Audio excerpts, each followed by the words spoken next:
शमी का energy drink पीना क्या वो गलत था? हम बस ये फिक्र में लगे हैं कि दूसरे की कमियां हम तलाश कर रहे हैं। अपनी फिक्र किसी को नहीं है।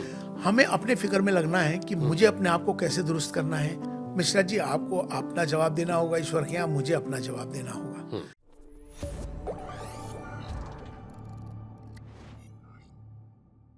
अभी रमजान के महीने में एक इंडियन क्रिकेटर है मोहम्मद शमी, वो गेंदबाजी कर रहे थे, तो गेंदबाजी में उन्होंने कोई एनर्जी ड्रिंक पीते हुए एक तस्वीर वायरल हो गई।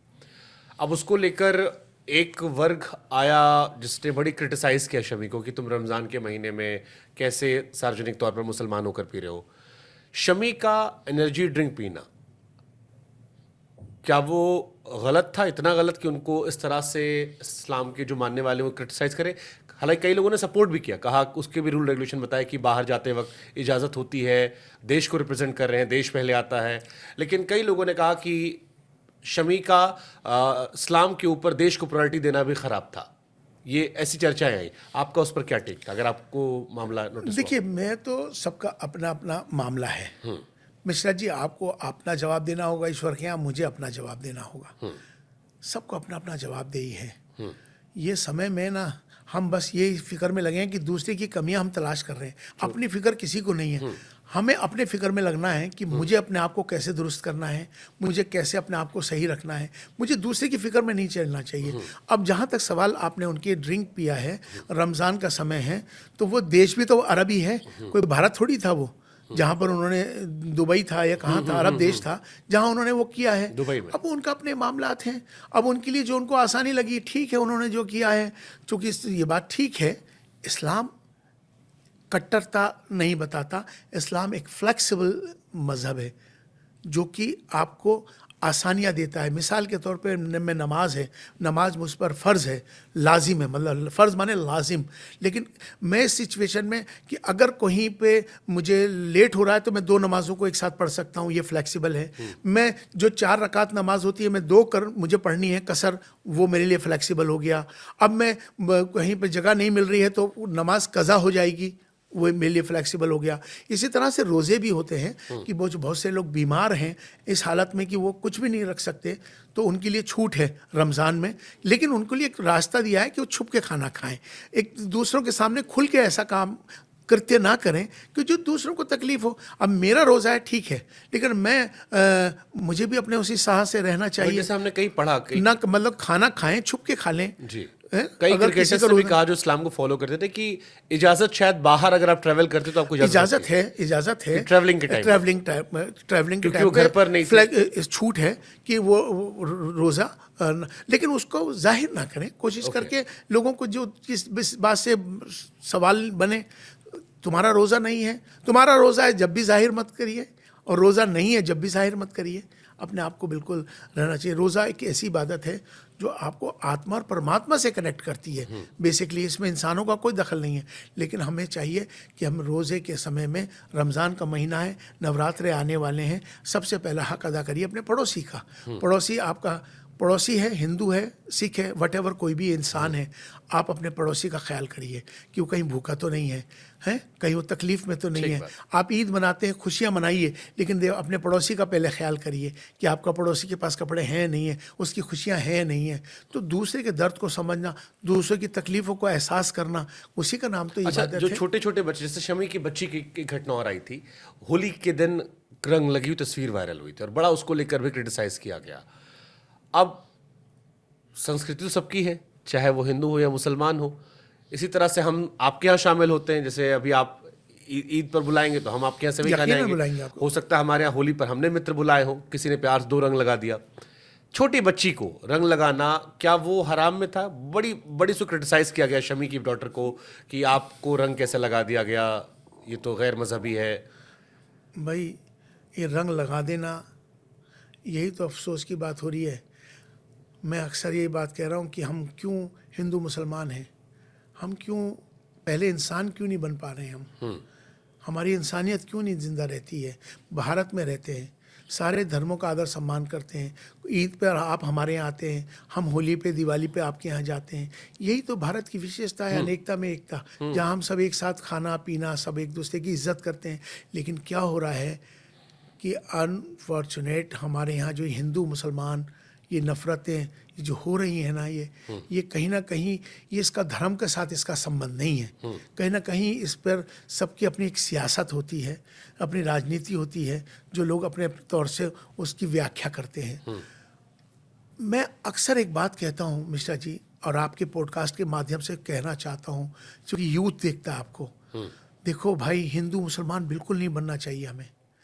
मेरी आस्था इस्लाम में, मैं मुसलमान हूँ, आपकी सनातन में आप इंजॉय करिए, लेकिन ये मेरी अपनी पर्सनल है। बाहर निकलने के बाद एक हो जाओ, हम सब भारतीय बन जाए। जैसे वो मेरी पहचान हिंदू से नहीं चाहिए, जैसे मान लीजिए हिंदू मुसलमान नहीं चाहिए, एक भारतीय बनना है हमें। मैं यही पूछ रहा हूं सर आपसे। आज को मैं एक बात बताऊं ना आपको, मुझे दुख लगता है, मैं सच कहता हूं, मुझे तकलीफ आती है सब बातें सुनने के बाद कि आज हम इतने पढ़े लिखे हो गए कि पूरी दुनिया में आज आईटी में हमारा पूरी दुनिया में नाम है।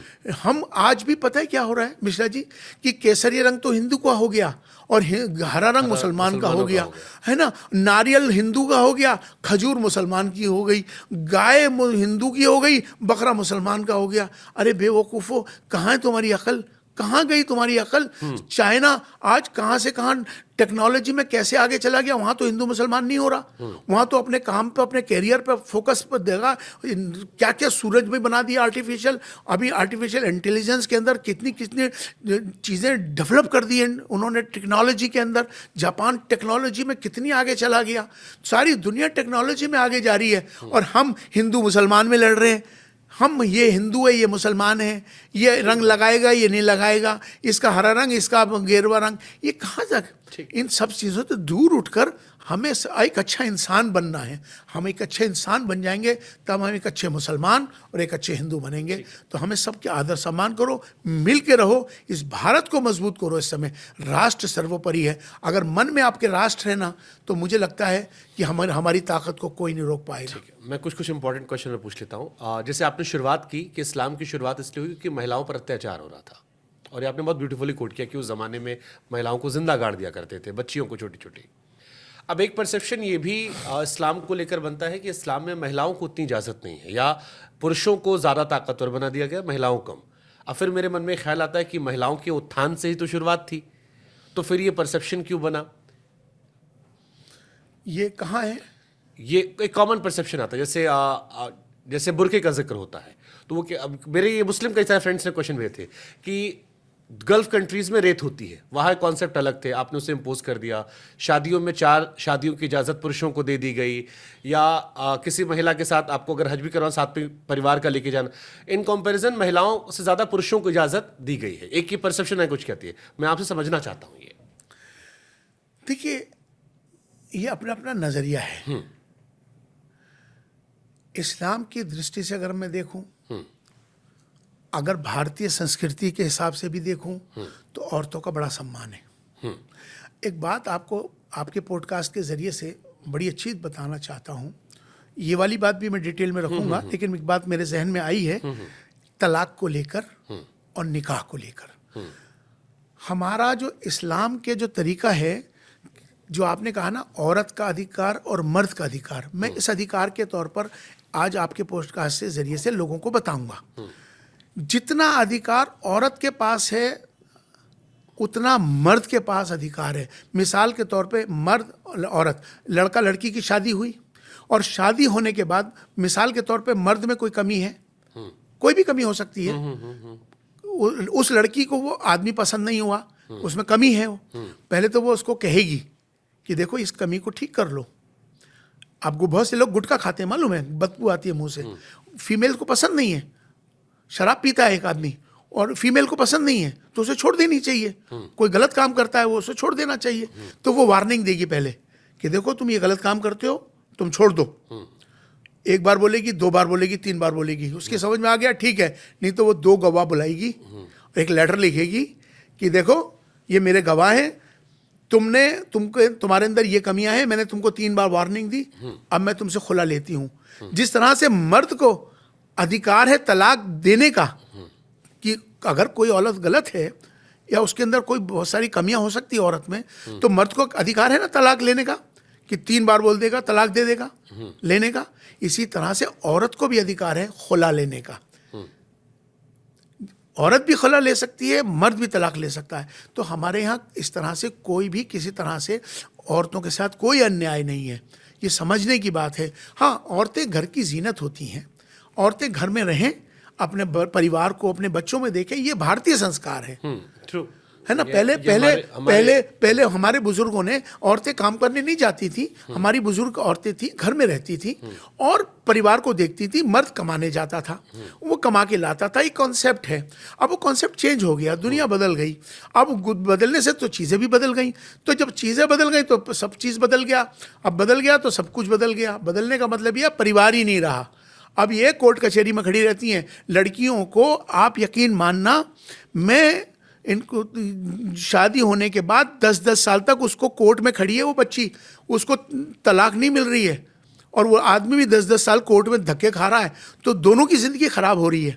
तो कोई भी बात को समझने का मकसद ये है कि या तुम शादी क्यों कर रहे हो फिर, जब तुम्हारे अंदर इतनी इंटॉलरेंस है तो। और अगर तुम्हें एक दूसरे से नहीं रहना, इस्लाम में चूंकि शादी, हमारे यहाँ जो शादी होती है कॉन्ट्रैक्ट है, इस्लाम में शादी कॉन्ट्रैक्ट होता है, निकाह कॉन्ट्रैक्ट होता है, जीवन भर का जन्म जन्म का बंधन नहीं होता इस्लाम में। एक शादी एक कॉन्ट्रैक्ट है, भाई तुम्हें जब तक मेरे साथ रहना है आप खुशियों से रहो मेरे साथ, तुम्हें नहीं रहना, तुम्हारी आज़ादी के अधिकार है तुम दोनों को।